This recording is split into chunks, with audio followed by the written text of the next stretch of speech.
کوئی ہستی نہیں ملے گی اس سے بڑھ کر کے تمہیں، کوئی بھی ہستی نہیں ملے گی جو اس اللہ سے زیادہ تمہیں کوئی دوسرا معاف کرے۔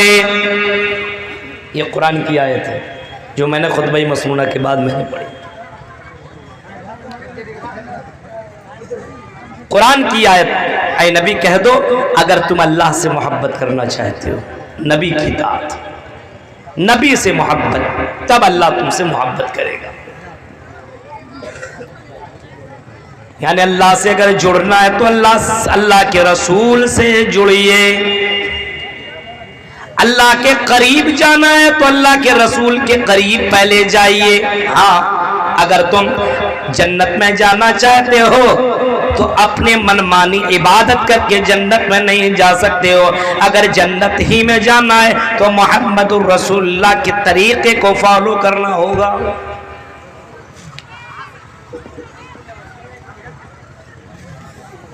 ہر اعتبار سے نبی اکرم کو سب سے آگے رکھنا ہوگا۔ اپنی زندگی کے ہر گوشے میں، ہر وقت، مصیبت کے وقت، خوشی میں، دونوں حالات میں اللہ کے نبی کو مقدم رکھنا ہوگا۔ خوشی ملے تو ایسا نہ ہو کہ پاگل ہو جاؤ اور غیروں کی طرح تم بس رویہ اپنا لو۔ ہاں خوشی کے مارے تم وہ کام کرنے لگو، شراب بھی پینے لگو، جوا بھی کھیلنے لگو، پیسے تمہیں مل جائیں تو لڑکیوں کے ساتھ انجوائے بھی کرنے لگو، پیسے تمہیں مل جائیں تو لڑکیوں کو تم گھمانے لگو اور اپنے آپ کو بڑے ہیرو اور بڑے بابا بن جاؤ اور غلط کام کرنے لگو۔ خوشی کے موقع پہ ساری حدیں تم پار کر جاؤ اور اپنے گھروں کے اندر تم عیاشیاں کرنے لگو۔ گھر کے باہر وہ کام کرو جس کو اللہ کے نبی نے منع فرما دیا ہے۔ اگر خوشی ملے تب بھی نبی کی عبادت، تب بھی نبی کی فرما برداری، تب بھی نبی کی اطاعت۔ خوشی ملے تب بھی نبی کی اطاعت، اور اگر غم ملے تو میرے بھائیوں گھبرانے کی ضرورت نہیں ہے، مایوس ہونے کی ضرورت نہیں ہے۔ اگر غم ملے یعنی بیٹا بیٹے نہ ہو اور کوئی مصیبت آ جائے تب بھی تمہیں گھبرانے کی ضرورت نہیں ہے، نبی اکرم کو بھی فالو کرنا ہوگا۔ مصیبت کے وقت بھی اگر تمہیں اطاعت کرنی ہوگی تو جناب محمد رسول اللہ کی اطاعت کرنی ہوگی۔ اپنے نبی کو دیکھنا ہوگا کہ مصیبت کے وقت اللہ کے نبی نے کس کو پکارا، مصیبت کے وقت اللہ کے نبی نے کیا۔ میرے بھائیوں میرے نبی کے پاس مصیبتیں آئی، میرے نبی کے پاس پریشانیاں آئی، میرے نبی کے ساتھ بہت ساری پریشانیاں زندگی میں آئی، لیکن آپ نے ایسے وقت میں کوئی غلط قدم نہ اٹھایا بلکہ میرے بھائیوں وہی کیا جو اللہ تعالیٰ آپ سے کہلوا رہا تھا، وہی کیا جو اللہ تعالیٰ نے آپ کو حکم دیا تھا۔ اللہ کے نبی کو کہا گیا تھا جب تمہیں پریشانی ہو تو مجھ سے مانگو، ہم تمہاری پریشانی کو دور کریں گے، ہم تمہاری مصیبتوں کو دور کریں گے، ہم تمہاری پریشانیوں کو دور کریں گے۔ اور نبی اکرم نے بھی لوگوں کو یہی سمجھایا تھا، لوگوں تیری زندگی میں بھی کوئی پریشانی آ جائے، کوئی مصیبتیں آ جائے، کوئی پریشانی آ جائے، اذا سألت فاسأل اللہ، جب مانگنا تو صرف اللہ تعالیٰ سے مانگنا، وَإِذَا اسْتَعِنْتَ فَاسْتَعِذْ بِاللَّهِ، اور جب مدد طلب کرنا تو صرف اللہ سے مدد طلب کرنا۔ یہ پیغام، یہ میسج اور یہ خبر، یہ پیغام اور یہ نیوز اللہ کے نبی نے پوری امت کو سنا ڈالی۔ جب تم مصیبت میں ہو، جب تم پریشانی میں ہو، جب تم تکلیف میں ہو، گھبرانے کی ضرورت نہیں ہے۔ نبیوں کو بھی تکلیفیں آئی اور نبیوں نے بھی تکلیفوں میں صرف اللہ کو پکارا ہے۔ وہی مصیبتوں کو حل کرنے والا، وہی مصیبتوں کو ٹالنے والا، وہی مصیبتوں کو دور کرنے والا، وہی مصیبتوں کو ختم کرنے والا، وہی مصیبتوں سے نجات دینے والا ہے۔ قرآن کی شکل میں ہمارے پاس وہ کتاب موجود ہے، نبیوں کا تذکرہ تمہیں قرآن کے اندر ملے گا۔ ایک ایک نبی کے اوپر جو جو مصیبتیں آئی، ان مصیبتوں سے کس نے بچایا؟ اللہ تعالیٰ نے بچایا۔ بچایا؟ کس نے نجات دلائی؟ اللہ تعالیٰ نے نجات دلائی۔ زکریا کو اٹھائیے، یحییٰ کو اٹھائیے، حضرت یونس علیہ السلام کو اٹھائیے، حضرت ایوب علیہ السلام کو اٹھائیے، حضرت ابراہیم علیہ السلام کو اٹھائیے، ان کے واقعات پڑھتے چلے جائیں میرے بھائیوں۔ اتنی بڑی بڑی مصیبتیں، حضرت ایوب کی مصیبت کے اوپر سے بغض نظر ڈالائیے۔ حضرت ایوب کی مصیبت دیکھیے، 1 سال نہیں، 2 سال نہیں، کنٹینیو 18 سال حضرت ایوب علیہ السلام بیمار رہے۔ لیکن حضرت ایوب نے پکارا تو کس کو پکارا؟ بیماری میں گھرے کس کے پاس گئے؟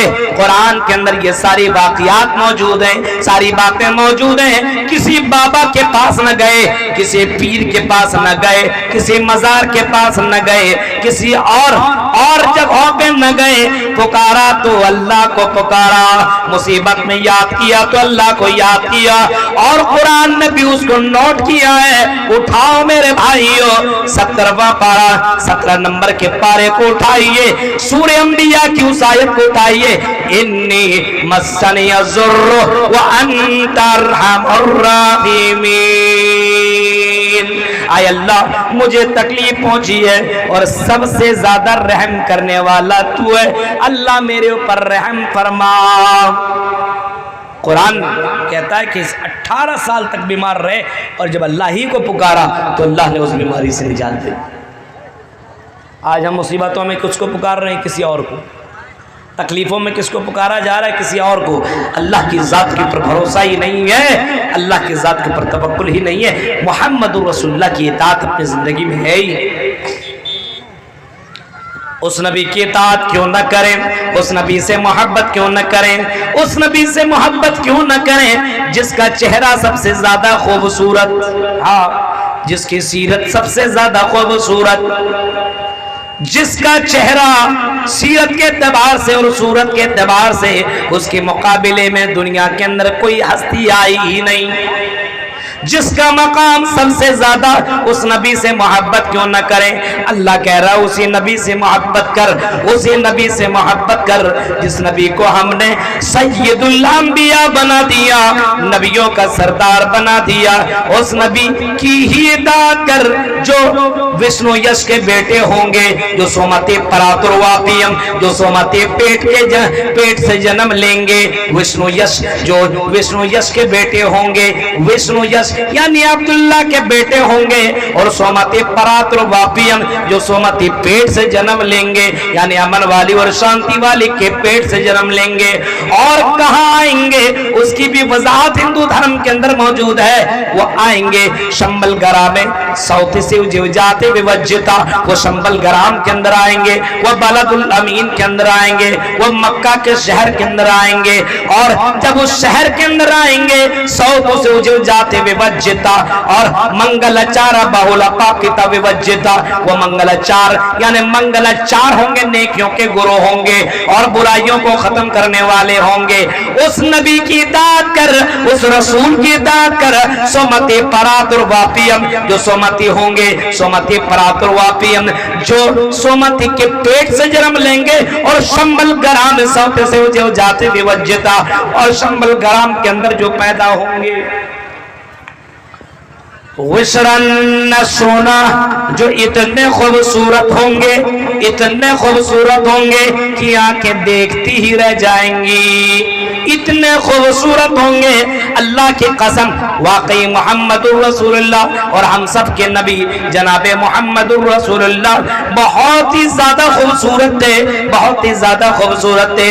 حضرت حسان بن ثابت نے اللہ کے نبی صلی اللہ علیہ وسلم کی خوبصورتی کو بیان کیا ہے، اور عربی اشعار میں اس طریقے سے پرویا ہے، وَأَحْسَنُ مِنْكَ لَمْ تَرَ قَطُّ عَيْنِي وَأَجْمَلُ مِنْكَ لَمْ تَلِدِ النِّسَاءُ خُلِقْتَ مُبَرًّا مِنْ كُلِّ عَيْبٍ كَأَنَّكَ قَدْ خُلِقْتَ مَا تَشَاءُ كَأَنَّكَ قَدْ خُلِقْتَ مَا تَشَاءُ۔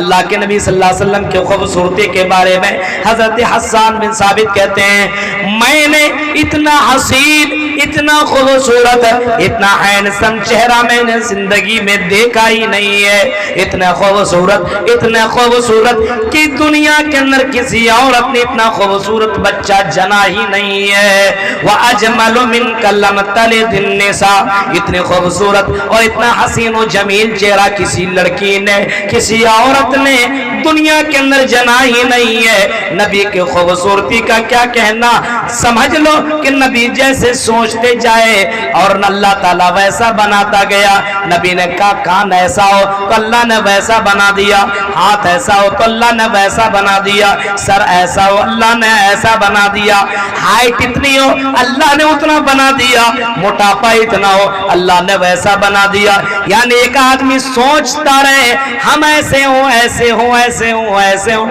یا سمجھ لو کہ نبی جیسے سوچتے گئے اللہ ویسا بناتا گیا۔ یہ نبی کی خوبصورتی ہے۔